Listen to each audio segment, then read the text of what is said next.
Our job as a boat builder is to make sure that we execute that engineering and design so the boat is as safe as possible. Most of the claims we get in here are due to operator negligence or operator error. Most boaters do know the rules. However, they just do tend to forget, and it is a very hostile environment that they are operating in. Required safety equipment by federal law and some state laws is really only a minimum. And if you think that you go out there and you have this basic equipment that you're prepared to go out, then you're fooling yourself. If you have a life jacket on your boat and you're not wearing it, you effectively don't have a life jacket. I've in fact seen a few small boats that have had their port and starboard side lights reversed. This kind of thing can only lead to trouble and really is ridiculous. Pleasure boating is in racing. It only takes a little common sense to make a safe boating trip.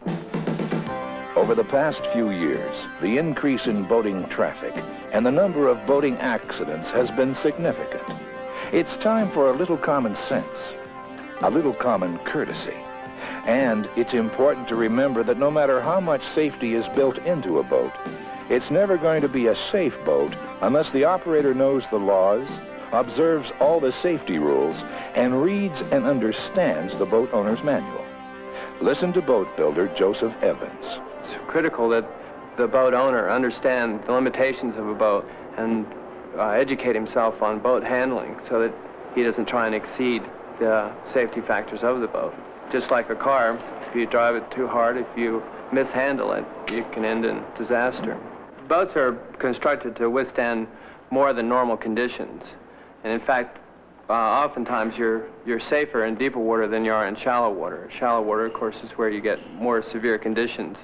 It's a misconception about transatlantic crossings that you're safest when you're on either coast. In fact, the safest part of the Atlantic Ocean is in the middle.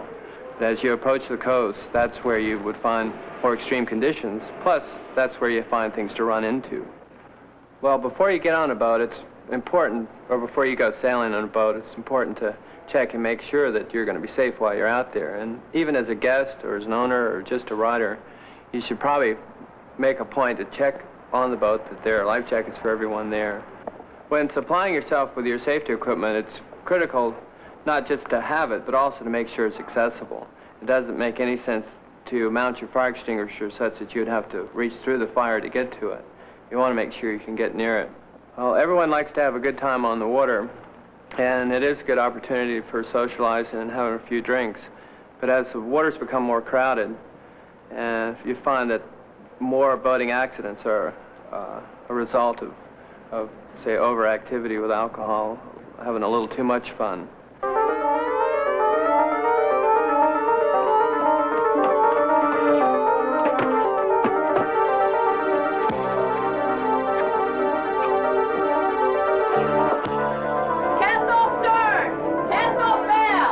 In addition to answering emergency calls, it's the Coast Guard's job to enforce federal laws on the water, and that includes inspecting safety equipment and monitoring safe boating practices. Here's Chief Boatswain's Mate David English with a few safety tips. Last fall we had a quite severe mishap with a 25-foot high-performance vessel. They were out for a day of partying, enjoying themselves. They were jumping wakes. The vessel was launched off of a wake, landed on its side, and the cap actually separated from the hull when they hit. The impact was so great. This ejected all 5 persons into the water, and they subsequently had to be rescued. Alcohol was, we feel, a problem there, as they had been partying all day long, and perhaps this may have led to them exceeding the limitations of the craft and causing the mishap. Bow riding is extremely hazardous. Should the person on the bow fall over, the boat will run over them before the operator has a chance to stop. I've seen one person that was rescued alive. He was cut 109 times from his heels to the top of his head.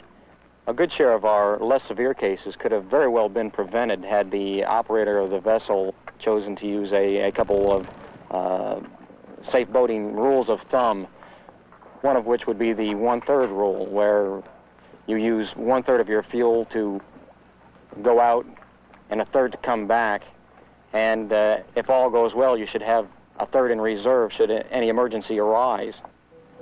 Maneuvering a small boat in and around commercial shipping can be more of a problem than many boat operators think. 15-year veteran pilot Brian Hope has seen it all. During the summertime, I anticipate that every trip I make will involve at least one, what I consider near miss. That is where the small craft will completely disappear from my view under the bow of the ship. I don't want to give the impression that pilots of commercial ships feel they have exclusive right to use a waterway, but common sense would dictate that the small craft should keep clear of the large ship. A ship making 20 knots will travel a mile in 3 minutes, and they can come up upon a small boat amazingly fast, particularly in hazy weather where the visibility is somewhat reduced. One of the important points to remember when approaching or crossing ahead of a large ship is that the pilot loses sight of a small craft a lot farther away than you might expect. The ship astern of us, the Atlantic Concert, is a little over 800 feet long, and the pilot is conning the ship from the bridge about 700 feet from the bow. Because of the height of the containers stacked forward, he loses sight of a small craft perhaps more than half a mile away. Now, this view is a view that I hope not too many small boat operators get of a merchant ship underway. It's a view that could prove fatal. Another important point to remember is to watch the ship's wake. Large merchant ships underway, even at a moderate speed, will generate a considerable wake, which can capsize a small boat very easily.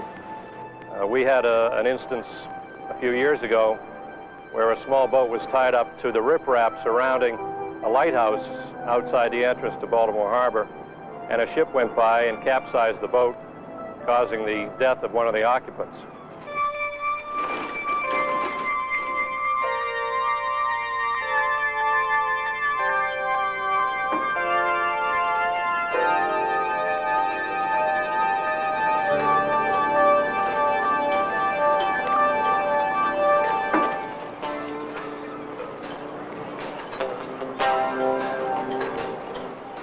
This is world champion racing driver Bill Seabold, doing 140 miles per hour, turning in a 50-foot radius, pulling 6 Gs. When he builds a boat, you can be sure he builds in safety. I've been racing boats for 33 years. I have 2 sons actively racing now. My father raced before I started, and I kind of grew up around racing, went to all the races with him. He started in the boat building business in 1936. We're presently building pleasure boats and race boats. In pleasure boating, just as in racing, it's not very difficult to have a safe boating trip. It's just common sense. When you get in the boat, you should put on your personal flotation device. If you get in the boat and you smell a gasoline fume, do not touch anything. Just get out of the boat, get your passengers out of the boat, and check things out before you fire up the engine. If you're going to buy a new recreational boat, I feel one thing you should do for sure is, number one, read the operator's manual. And the second thing I strongly encourage you to do is take a safe boating class. There's probably no one more aware of the number of boating accidents than insurance claims adjuster Ron Scott. We caught up with him on a day when he was helping a customer check over a possible boat purchase. There are several different kinds of claims. Property claims usually occur with sailboats that will run aground, sailboats involved in a fender-bender type collision. We feel that these are operator error. Most of the time, a sailboater will not see another boat because the boat is behind his sail. There's a lot of blind spots when you're operating a sailboat.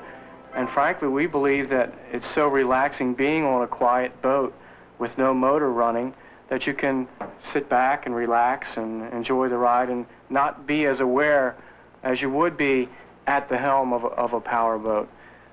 That's not to say that power boaters don't have claims also. Most of the claims from power boaters are for the same reason, not paying attention, operator error.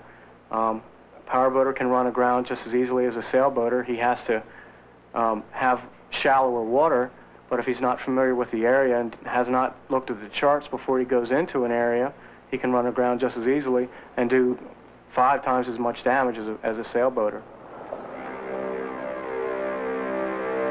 Every morning, Tim Paragoy and his first mate go to work at Tim's Boating Salvage Company. Tim picks up other people's mistakes. We talk to him about 2 of boating's most serious dangers. Of course, fire at sea is one of the most dangerous things to negotiate. Most fiberglass boats, once the fire gets started, you have slim to nil chances of putting the fire out yourself. The properties of the material turn into such a heat-producing fuel that it's almost impossible to extinguish. Another occurrence probably almost as common as fires or explosions. Fumes developed in the bilge and not ventilated after fueling, or just after the boat's been sitting for a while. There might be a small seepage of fuel somewhere in the fuel lines. I've seen boats actually blow up completely without any fire even starting. The concussion. Take somebody on a sailboat like that and throw them 20 feet up in the air.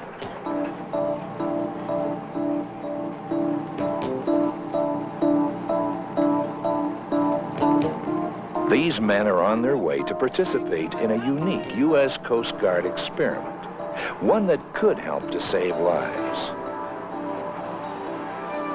This is Dr. Al Steinman. He's trying to determine what kind of gear is needed to survive heavy seas and cold water.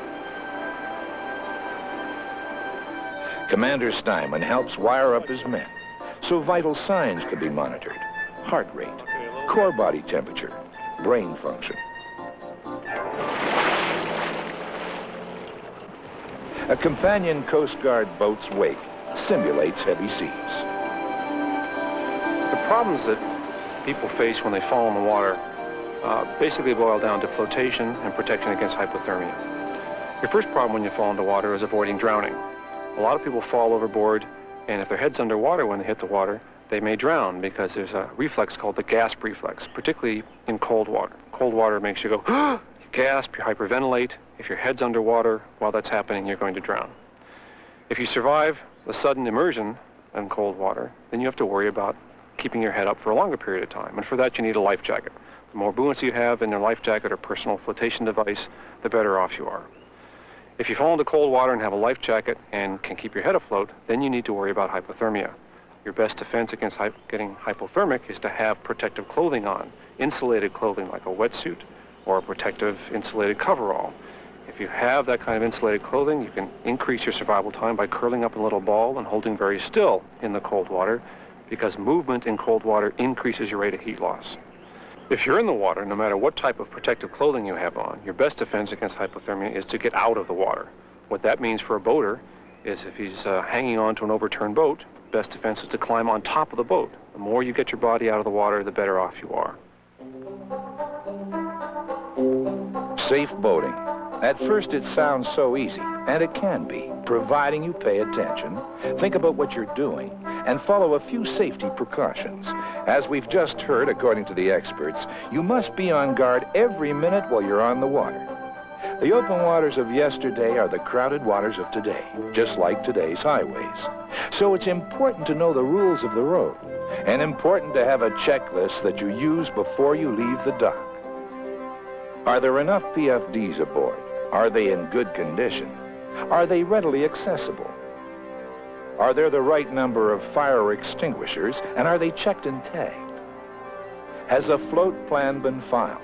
Have all passengers been briefed on safety features? Do they know where emergency equipment is located? Can they use distress signals or the radio? Does anyone else on board know how to run the boat? Does your boat need a flame arrestor? If it does, is yours Coast Guard approved? Does your boat have the proper system to ventilate bilges and fuel tank compartment? Is it clear and working properly? Are all parts and equipment rated for marine use? Automobile parts are just not safe. A safe boating trip. That's what everyone wants, and that's what you'll have if you work at it. Follow the advice of the experts. Read your manual. Take a boating course from your state boating authority or a volunteer group, like the Coast Guard Auxiliary. Get a courtesy marine examination from the Coast Guard Auxiliary. And get this booklet on federal boating rules and regulations from your marina, the Coast Guard Auxiliary, or by writing to the Coast Guard, Washington, D.C. 20593. Enjoy your next boating trip. Make it a safe one. And take some advice from Bill Seabold. 20 years ago, the waterways were not as crowded as they are now. Now you cannot just get in your boat and start it and talk to your passengers and drive down the lake and look around. You have to pay attention to what you're doing, just like driving an automobile. You cannot start your automobile and just point it in one direction and talk to your passenger and glance at the road once in a while. So it's just using common sense makes safe boating. If you pay attention to what you're doing and you pay attention to what the other fellow is doing and pay attention to the rules of the road and have a little common courtesy, I think you'll have a safe boating trip.